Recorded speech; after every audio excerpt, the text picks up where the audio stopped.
I worked for years in a support role for people who were long-term unemployed, but I became ill in 2018 and I had to use a lot of help from social workers, both for myself and for my daughter who has a disability. And with that, I thought I really want to help to advocate for people. So I went to the Tech in Magherafelt and I got my Access course, and with that I decided I was going to apply to social work to give back a little of what I had received. I wanted to become a social worker because I was a beautician and then COVID hit and I had a lot of time to reflect.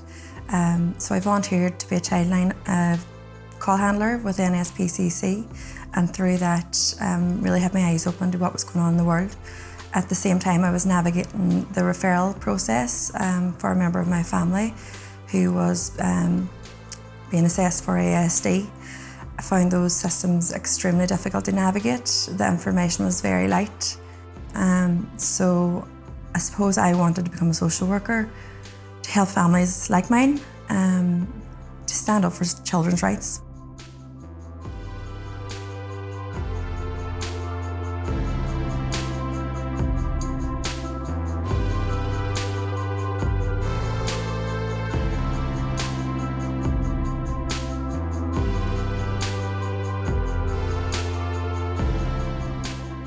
Financially, it has been quite pressured. I'm a single mum to 4 children. Yes, I get student finance, but it only goes so far. So I'm cutting back financially on things in terms of food, heat, electric. Financially, it has been extremely challenging. I know we talk a lot about the toxic trio in social work, but I would say we probably have a different toxic trio. We have the finance, the pressure to perform, and then the whole aspect of family at home. I mean, in my first year, I was able to manage with just the grant you get, but for second and third year, I had to take the maintenance loans because I just couldn't make the money stretch. So yeah, debt is a worry. I've had to take on the maximum amount of student loans. I didn't consider too much in first and second year, but now coming into final year, the stress of having to pay that back is weighing heavily on my mind.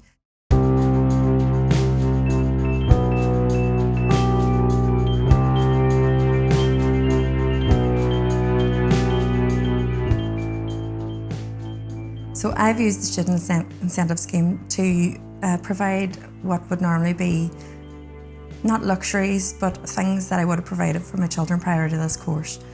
So like Christmas, uniforms, basic needs, to be honest with you. The student incentive scheme has really helped me in terms of being able to keep up my studies. I wouldn't have been able to afford the additional costs of childcare in my placement. I had to put extra insurance on my car. I had to run my car as well. It is a blessing, but it also doesn't go far enough.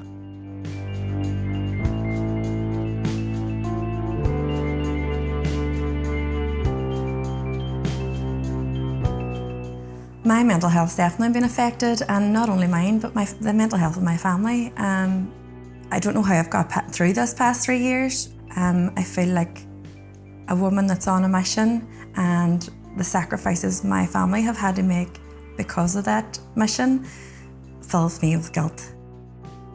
My mental health has been affected. You're always worrying about how am I going to feed the kids this evening?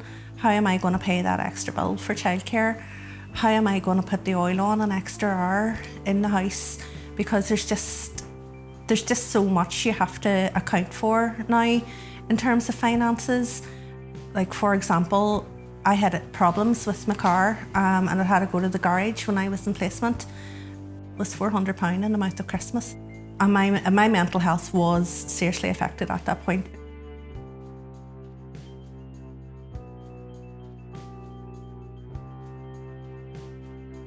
My studies have been affected because of my financial situation, as I've had to now take on work. I'm trying to be the role of an advocate in my job. I'm trying to be the role of a mum at home. The studies at the minute are coming third, which isn't ideal. coming into my final year where I do want to achieve the best I can. But I have found myself staying up all night and then the next day leaving children to school just to try and get it done before going to work. It's just really difficult. It's really, really difficult. The weight of the bills and responsibilities are all on me in terms of my family. I almost shut down and then can't study. And I think if we did have that bit more financial incentive, the worries just wouldn't be as much.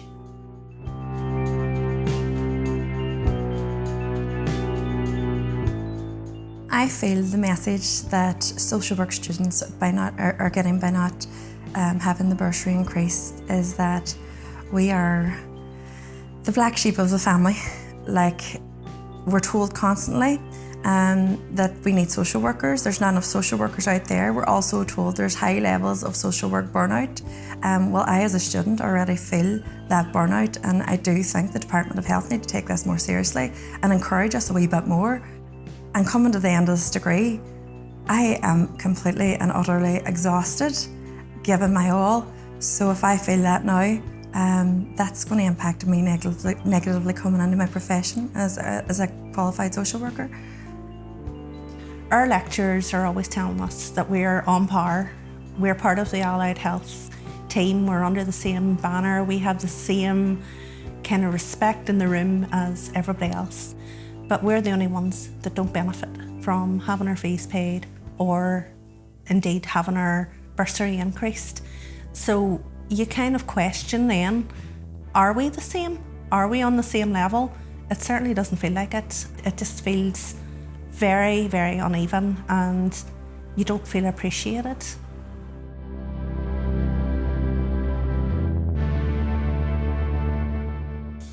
On several occasions I've considered dropping out of my course and maybe not deferring. It would be great to have a bit more support and a quality of life, family life around that, so I could feel a wee bit more like me while bettering myself. I am aware of a couple of people that were in my cohort that dropped out due to finances, mostly around childcare. My childcare costs alone are almost £1,000 in a month. And if you're then adding to that with placement, I know there's people that couldn't afford it and have deferred now. It's a big issue, particularly in a degree like this one. It does attract people who are more mature, who have families. They're just meeting barriers everywhere, in particular in terms of finance. Social work students need to be held in highest regard as nurses and all allied health professionals. So financially, we need to be on par with them. And I think that the politicians maybe need to come and talk to us about our experience and hear what real life is like for us and the struggles, the challenges and the barriers that we are facing day in and day out just to obtain this degree. You're constantly advocating for yourself, for others, for everybody around you, but somehow you feel like your voice just isn't being heard. You know, like I was lucky enough to meet with the minister, but I just felt like maybe I was just talking to the wall. You know, he was there, but he wasn't hearing what we were saying. It knocks on your confidence, it knocks on your resilience, and you're trying to go out there and do the job, the best job you can do as a social worker, but you're not feeling heard as a student or as a person or as a human. And that does impact on how you feel like you can do your job if the people at the top aren't listening to the people that's coming through on the ground.